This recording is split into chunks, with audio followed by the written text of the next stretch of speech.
Well, like what I had mentioned this morning, we're going to be in the book of James.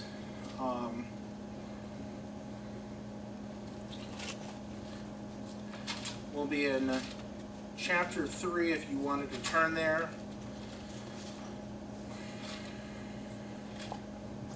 I don't know if you guys keep up with much when it comes to the news. It's kind of hard to keep track of all the craziness that's going on in the world nowadays, because it seems like something's finally coming to conclusion and something crazy happens right afterwards, and it's kind of hard to keep track of it all. But the interesting thing is I've actually heard there's actually been a little bit of news about, let me go ahead and actually get my mic on, a little easier to hear. With all the craziness going on, there was actually been news recently of a new set of, weapons of mass destruction. I know we had this big issue years ago that we had wars fought over weapons of mass destruction, and there's always talk of certain countries getting nuclear warheads and all this different stuff going on, but there's actually been some new reports of weapons of mass destruction. And the interesting thing is it's been reported in North America, and more specifically in America, that these reports have been found. And not only that, it's actually here in Florida, and in Orange Park, here in Central Baptist Church. This weapon of mass destruction has destroyed more families, more lives than any other weapon in history. And that is the tongue. With some semantics and theater aside, I have never seen people destroy their lives more than with an evil tongue. And the funny thing is oftentimes people get themselves in trouble in other evil situations usually begins with their speech, with their tongue. And what we're going to be looking at tonight, it would help if I wasn't in Acts but in James myself. I can't even find the right place to be in.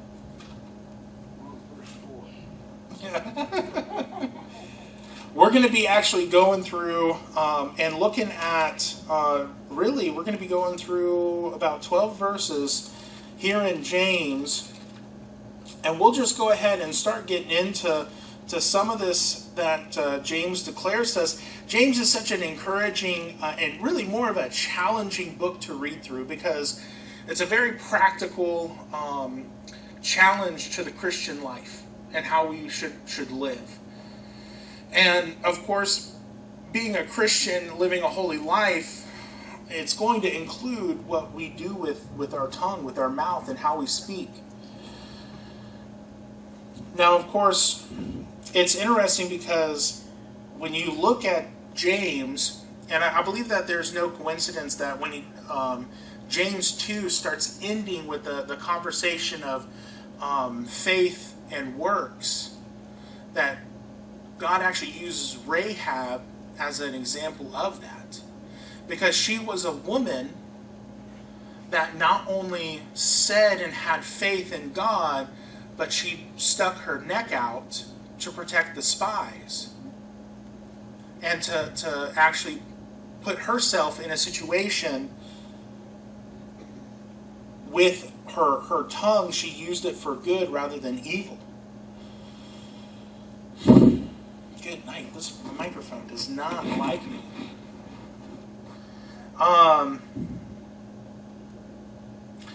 Now, here in James 3, it's a little bit different. Now, the first thing that we have to realize, starting in verse 1, is that there's discretion of the tongue when we start talking about this. Now, verse 1, it says, "My brethren, be not many masters, knowing that we shall receive the greater condemnation."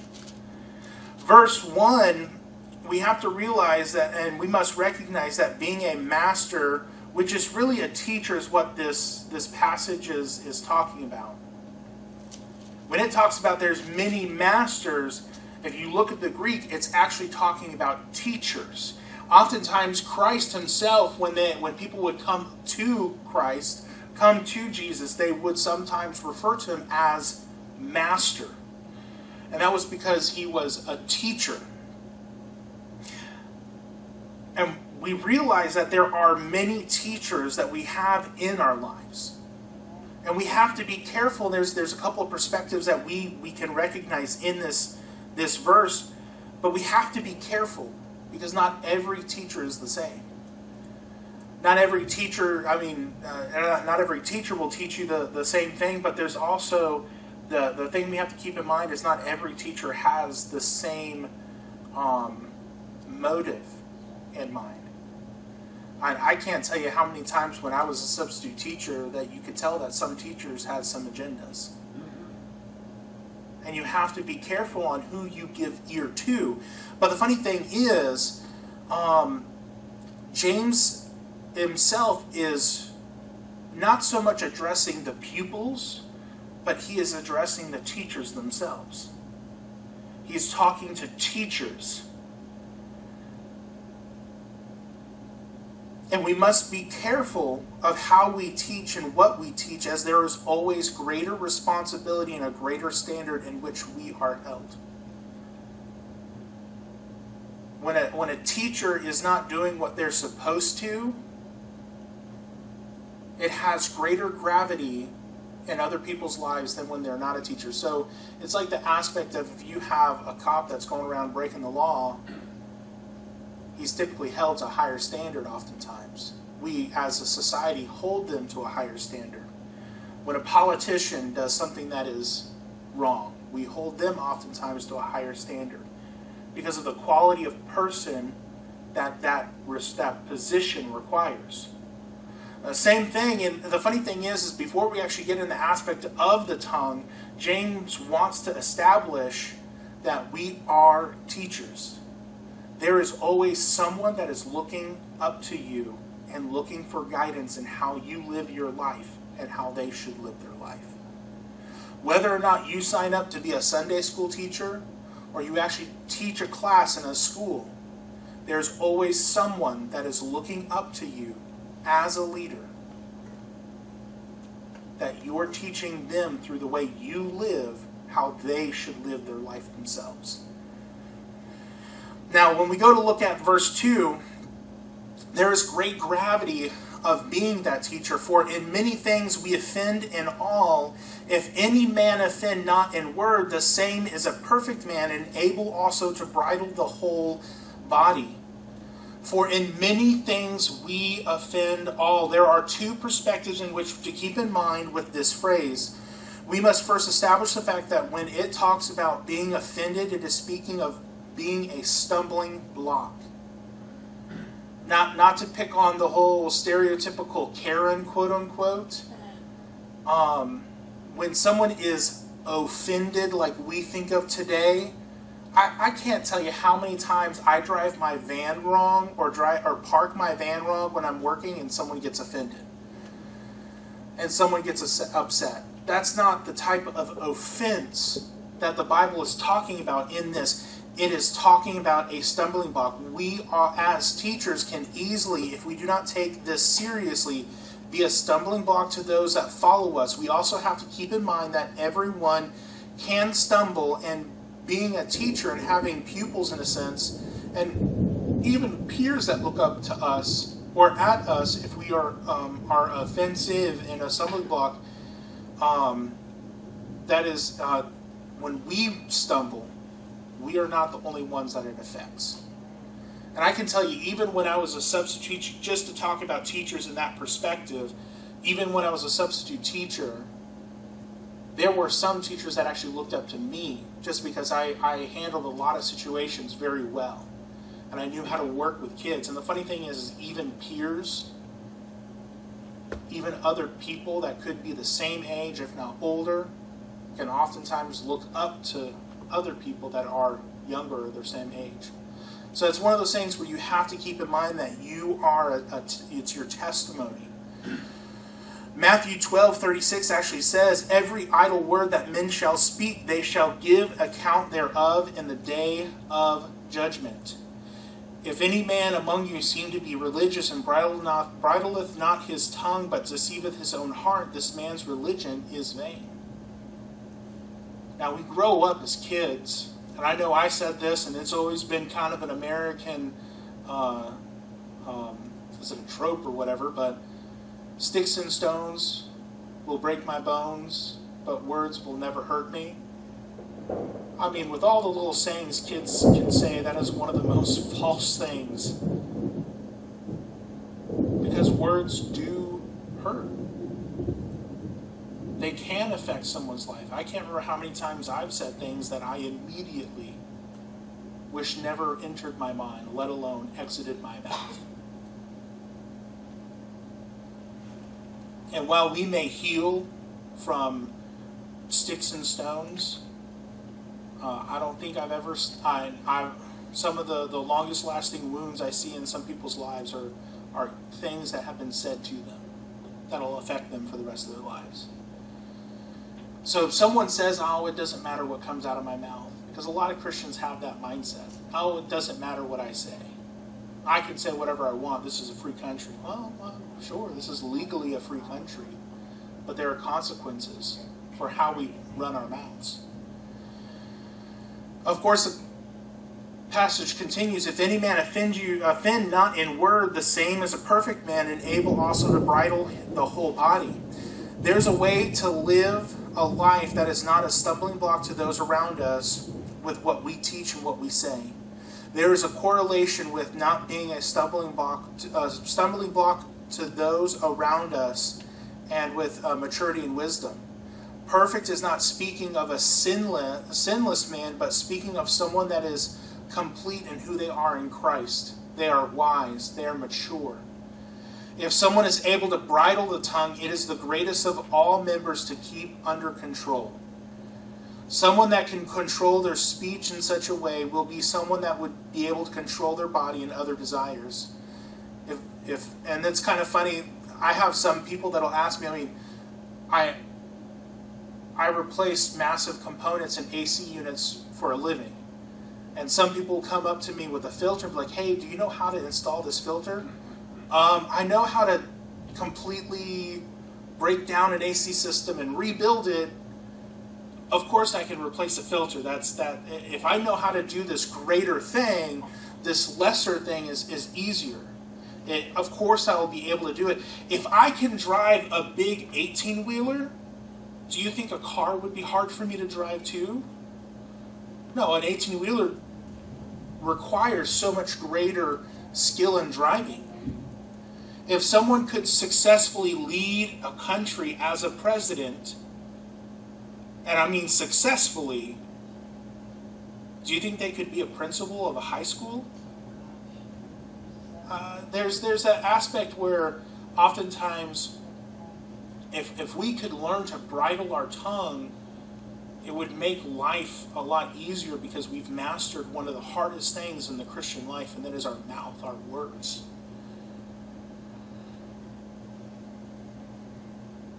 Now, of course, after we look at the discretion of the tongue, we must look at the degree of the tongue. For us to understand the magnitude of the tongue, the Bible gives us different pictures in which to describe it. It paints different pictures in which we can apply how powerful the tongue can become. If there is someone that downplays the weight that our words hold, he is a fool. If a Christian will downplay what they say as unimportant, like I was saying before, they're deceiving themselves. They're being foolish. Now, if we look through verse 3 to 5, it says, behold, we put bits in the horses' mouths, and they may obey us, and we turn about their whole body. Behold also the ships, which though they be so great, and are driven of fierce winds, yet are they turned about with a very small helm, whithersoever the governor listeth. Even so the tongue is a little member, and boasteth great things. Behold, great a matter a little fire kindleth. So the Bible paints a couple of pictures for us to compare the tongue to. Because the tongue, being the actually greatest muscle in the body, it's actually the strongest muscle in the body, the tongue can do so much more damage than the rest of our actions can actually do. And of course, an American author exclaimed, "The meaning I picked, the one that changed my life, overcome fear and behold wonder." And the funny thing is when you look at verse 3 to 5, the Bible actually uses this word behold. It says, behold, behold, behold. And the funny thing is we read over that word and we really don't use it in our common vernacular. When was the last time you, I can't remember the last time I went up to a man and said, behold. And no, I've never even really used that word in a social way. But the funny thing is if we don't pay attention, we'll skip over the fact that when you behold something, it's not just something that you see. It's something that you witness. It's something that you examine. It's something that has an effect on you. When someone tells you to behold something, there is something wondrous and amazing to see. The word itself, behold, is to look at, to observe, often used in an imperative to draw attention to something. And the funny thing is the first part of this, he says, we put bits in horses' mouths that they may obey us, and we turn about their whole body. Now the funny thing is you can go on to Amazon right now and you can buy a bit that they're talking about for $60. $60 you can buy a bit for a horse. It's something that would sit in the palm of your hand. It's not large. And it usually weighs about 2 pounds. A typical horse can weigh, on average, somewhere between 1,500 to 2,200 pounds. The tallest and heaviest horse in history was called the Shire, or it was actually a Shire gelding named Samson, which is kind of funny, Pastor, going through Samson right now.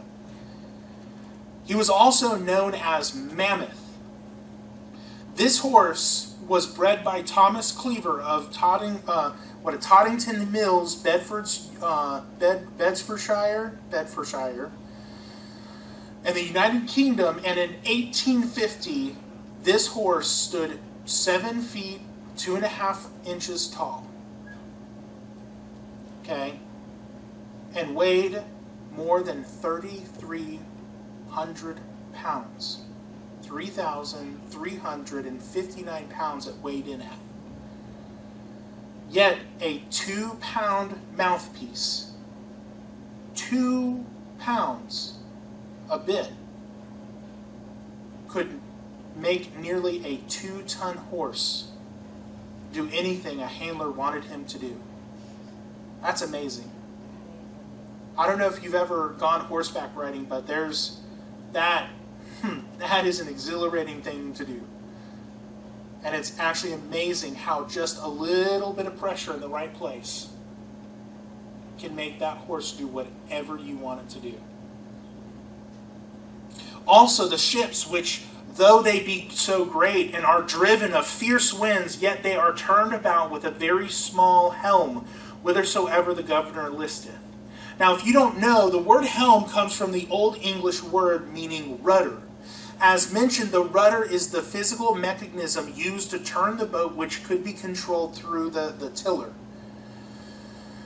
Now, I also looked this up. There is an oil tanker. It is no longer in commission. It was decommissioned back in 2009, and I think that they've scrapped it since then. But it was the largest vessel ever created by man. It was called the Sea-Wise Giant, and it was also known as a lot of other names: Obama, the Happy Giant, Jahir Viking, Knock Nevis, and Mont. This was one of the longest and heaviest ships ever built. It was a super tanker. It was a super tanker. It was actually designed to haul oil, fuel. Now, the sea-wise giant was the largest moving man-made object on the planet. Not only the largest ship, but it was the largest moving vessel in history.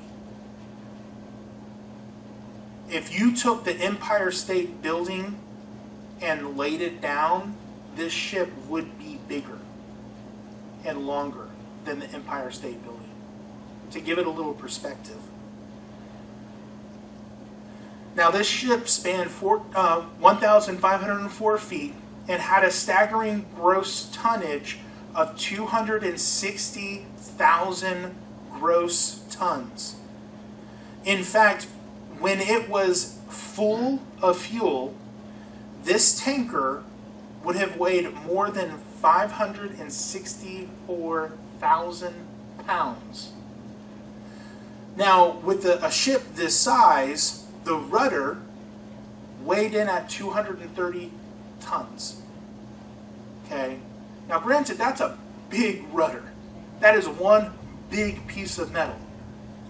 But when you actually compare the size of that rudder compared to this behemoth of a ship, this rudder was 0.04% of the weight of the ship itself.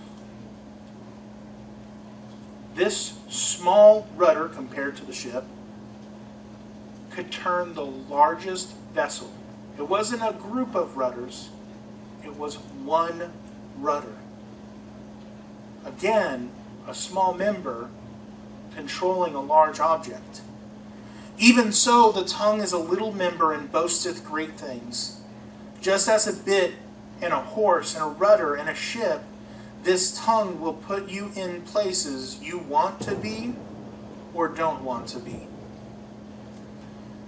Behold, how great a matter a little fire kindleth. In 2003, during one of the hottest summers Europe experienced up to that point in history, a series of extremely devastating blazes in the Taja forest of eastern Siberia destroyed over 55 million acres. 55 million acres of land. A combination of extremely arid conditions and increased human exploitation during recent decades are believed to have played a role in what is remembered as the worst and most devastating and largest wildfire in human history. The fires spread across Siberia and Russia, Far East, northern China, and northern Mongolia, sending a plume of smoke that reached Kyoto, which is in Japan, Tokyo, Japan, thousands of miles away.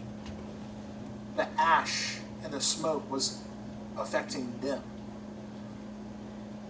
Now, the tongue can be controlled. The tongue can be controlled like a rudder or a bit, or it can be a tool in destruction. Notice one thing that the Bible does not talk about is hiding the tongue. Hiding the tongue really doesn't help. The tongue is a byproduct of what's within the heart. Before I get ahead of myself, there's going to be a few things I'll say about there.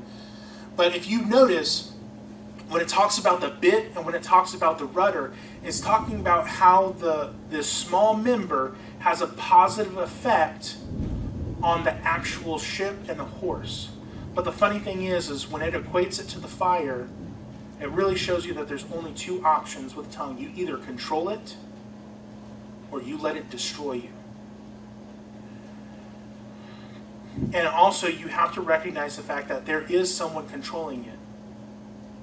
The bit does not have a mind of its own, and a rudder does not have a mind of its own. Those two small members are controlled by someone else. And the same way, our tongue must be controlled by us, or it will control you. Now, We've looked at a couple of things already. We've looked at the discretion of the tongue. We've looked at the degree of the tongue. But let's look at the destructiveness of the tongue. It says, and the tongue is a fire, a world of iniquity. So is the tongue among you, our members, that it defileth the whole body, and setteth to fire the course of nature, and it is set on fire of hell. For every kind of beast, and of the birds, and of the serpents, and of the things in the sea, it is tamed, and hath been tamed of mankind.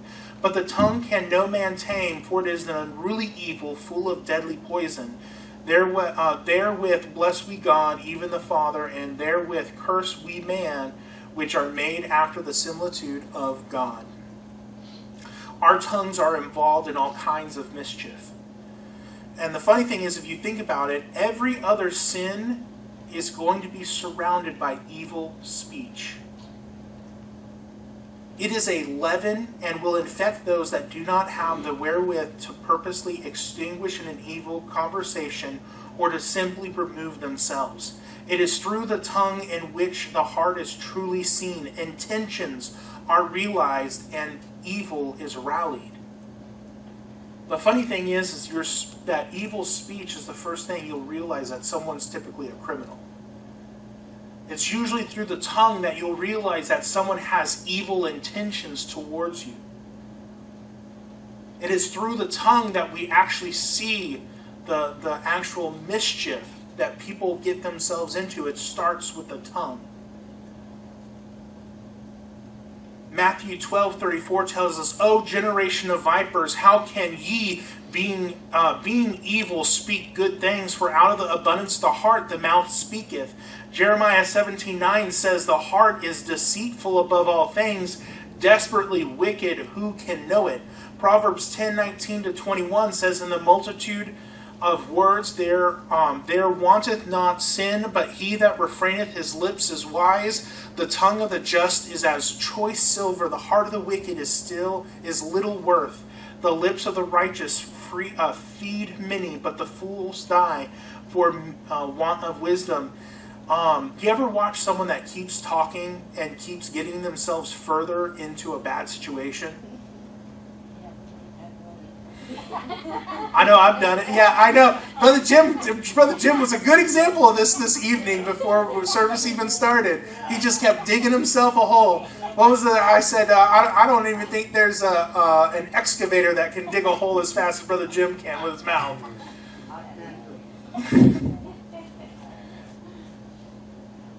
And there's a funny saying, and I don't know, it'll probably stick with me for the rest of my life, but never miss out on a good opportunity to shut up.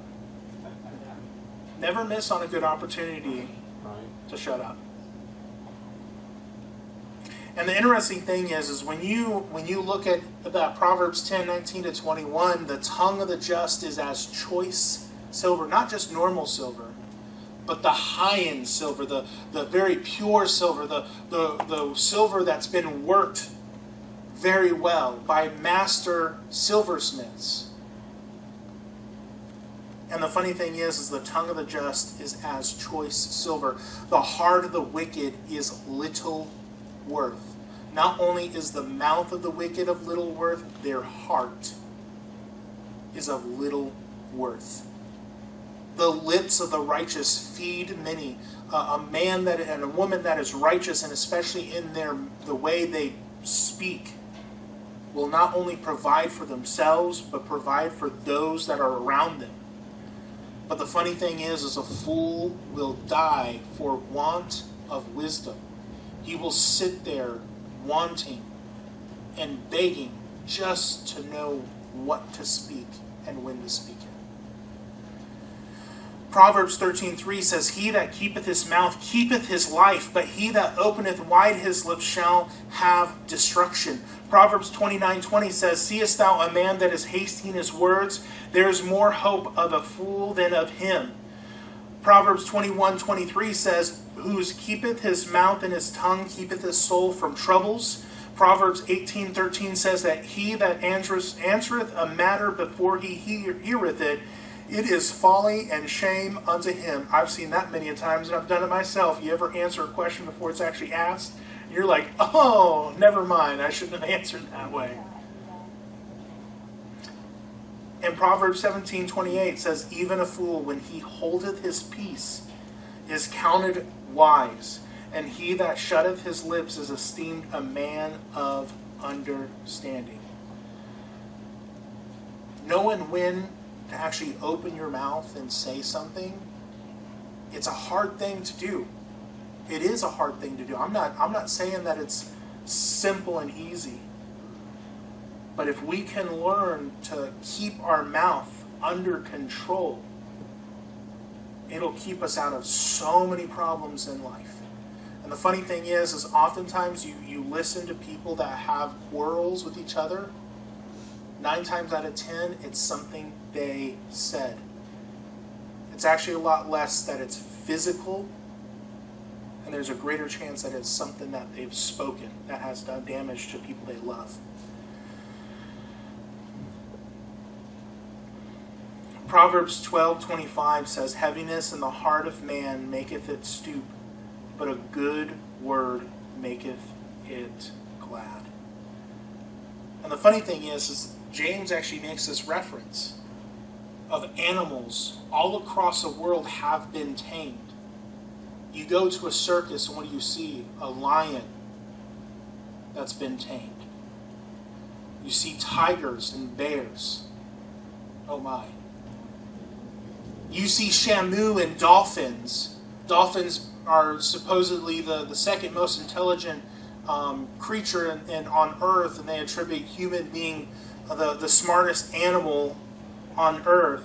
But the funny thing is shamu and dolphins galore across all SeaWorlds. I actually grew up in Texas, and there was a SeaWorld we go to all the time. And the funny thing is these animals are trained. You go to zoos, innumerable zoos across the world, and you'll see all types of feathers being trained. Birds of prey. Glorious animals, yet trained. But man in his natural state will never and could never tame his own tongue. Now let's lastly look at the divergence of the tongue. In verse 9, it says, therewith bless we God, even the Father, and therewith curse we men, which are made after the similitude of God. Out of the same mouth proceedeth blessing and cursing. My brethren, these things ought not so to be. Doth a fountain send forth at the same place sweet water and bitter? Can the fig tree, my brethren, bear olive berries, either a vine figs? So can no fountain both yield salt water and fresh.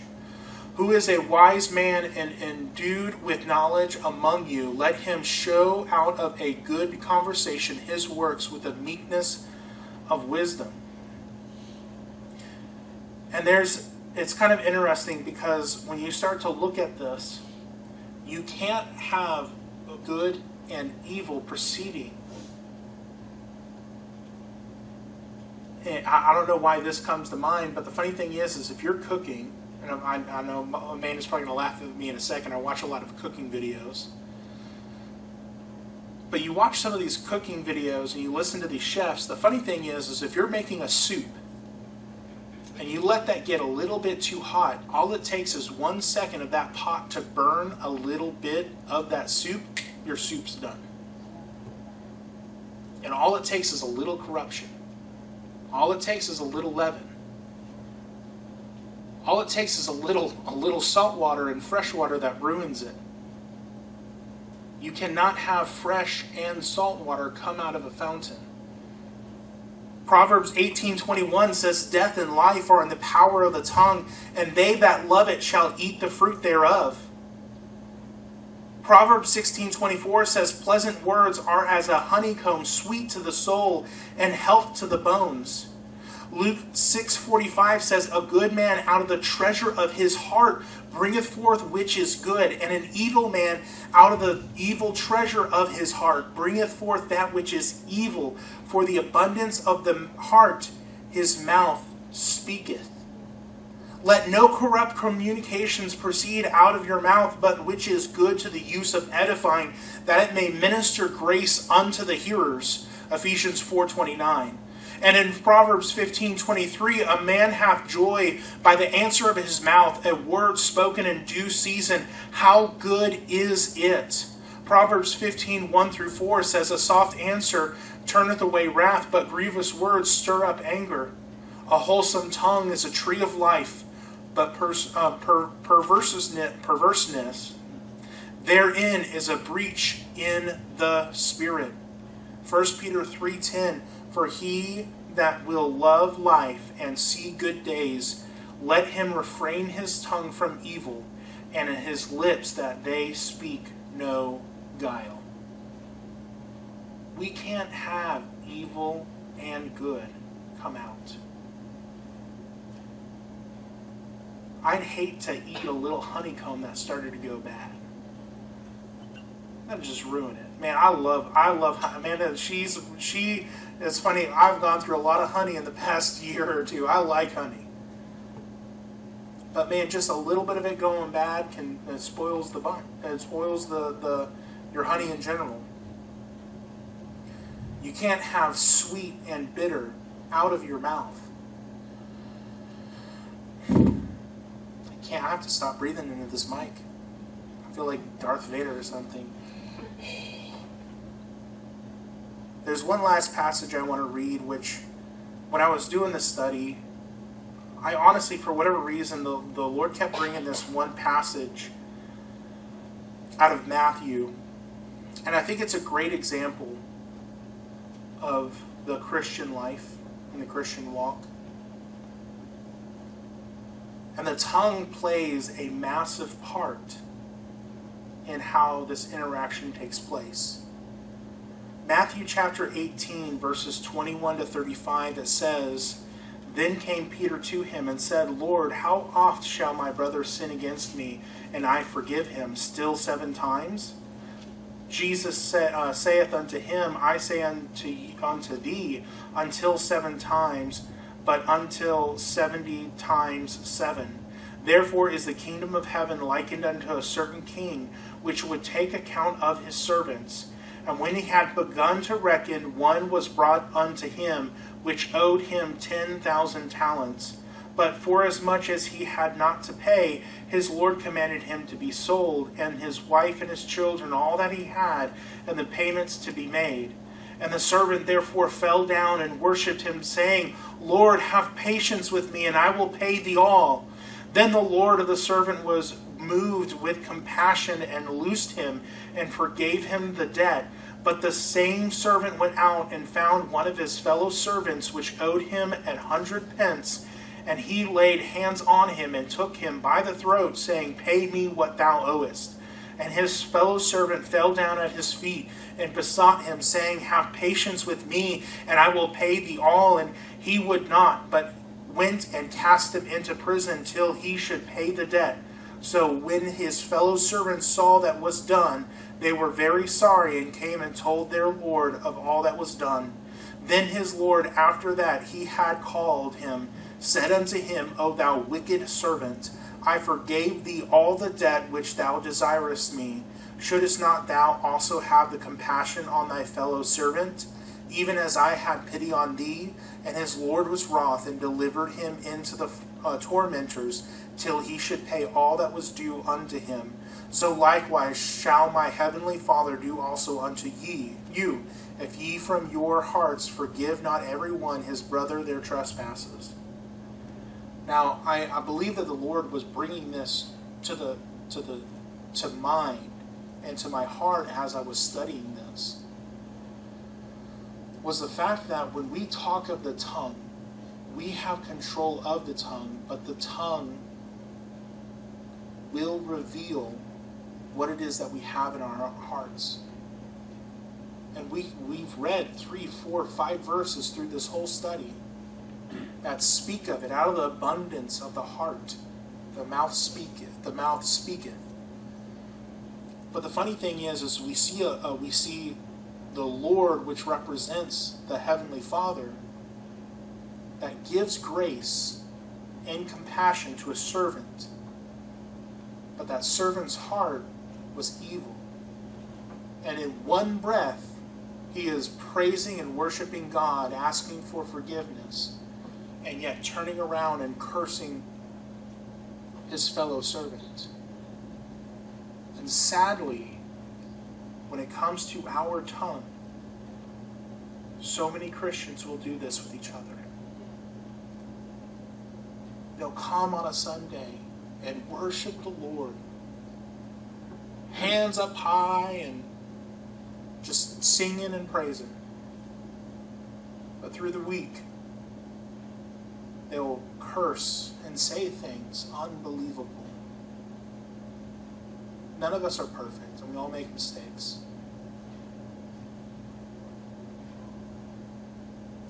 But I wonder where we are as Christians. Do we find ourselves oftentimes praising God and then turning around and casting evil speech upon others, even against our fellow brothers and sisters in Christ? Are you at that point where maybe you realize, man, I really don't have control over my mouth like I should?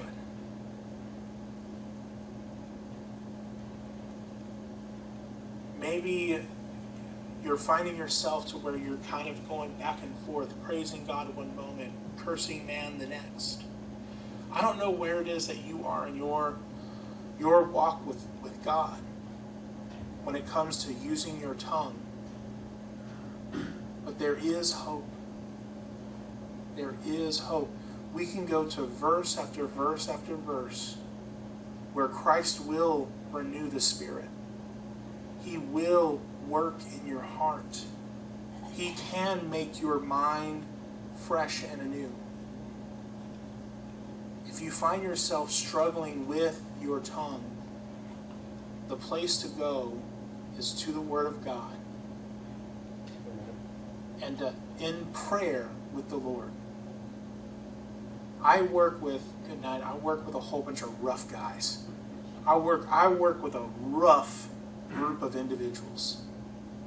And the funny thing is even, and I know there's a friend of mine that works for the same company I work in. He has biblical standards and principles that he stands on no matter what.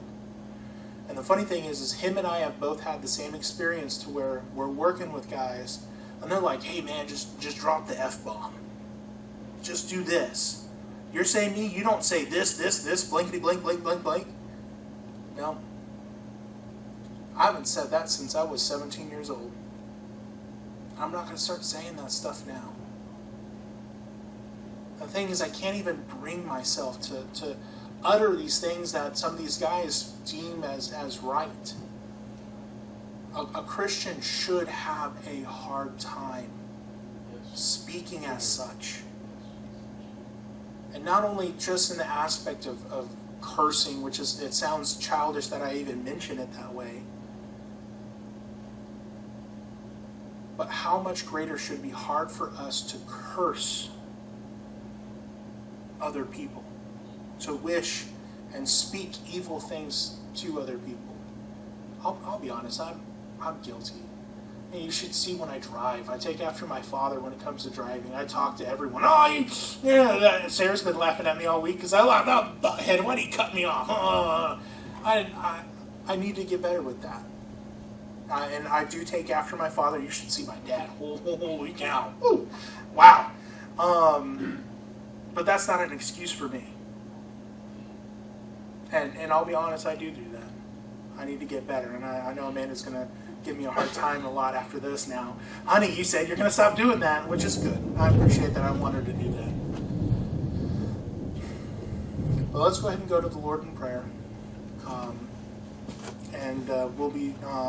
We'll actually have, do you mind playing a quick invitation for us?